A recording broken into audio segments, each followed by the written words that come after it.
Good evening and welcome to the channel's studios here in London with your international news around the world in 5.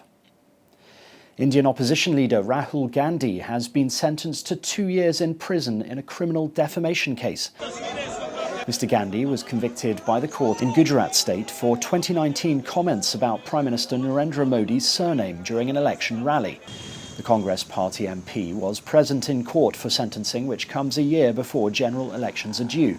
Country to grow. Speaking at the election rally in Karnataka state in April 2019, ahead of the last general election, Mr. Gandhi had said, "Why do all these thieves have Modi as their surname? Nirav Modi, Lalit Modi and Narendra Modi."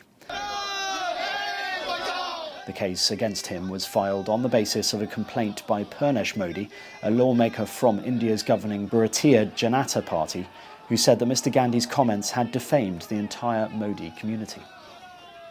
French workers angry with President Emmanuel Macron and his plan to raise the pension age have marched across France as part of a nationwide day of protests. Across French provinces, thousands of protesters marched in the streets holding banners and signs and chanting slogans to demand Macron to withdraw the reform. Opinion polls have long shown that a majority of voters were opposed to delaying the retirement age by 2 years to 64. Voters were further angered by the government's decision last week to push the changes through Parliament without a vote. Israelis protesting judicial reforms have scuffled with police in Tel Aviv.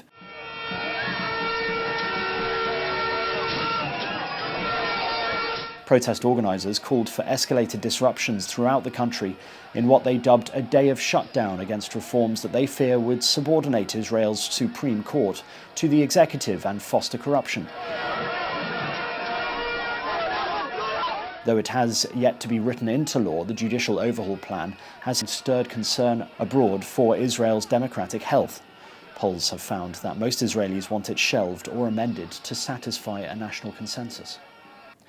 British Prime Minister Rishi Sunak says he's very pleased with the level of support for his reworked Brexit deal after a large majority of lawmakers voted in favour of the Stormont Brake element of the Windsor Framework. Ayes to the right, 515.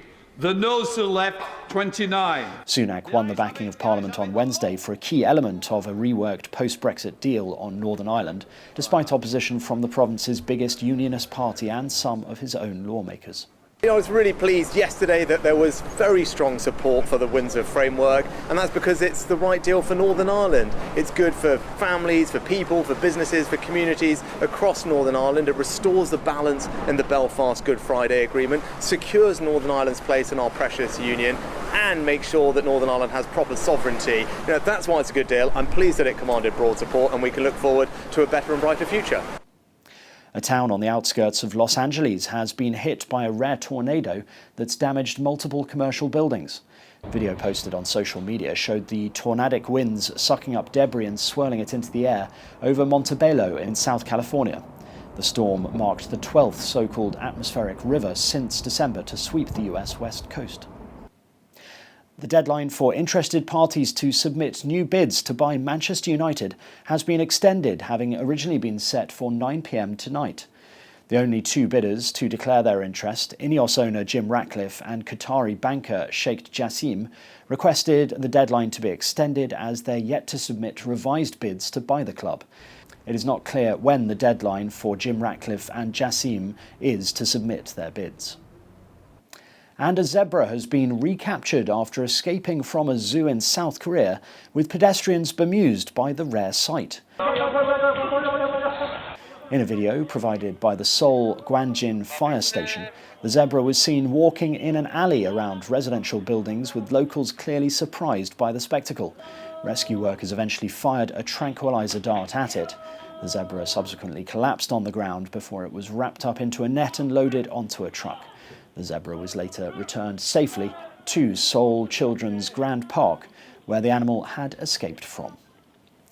And that's your international news around the world in 5. Now back to the channel's studios in Lagos.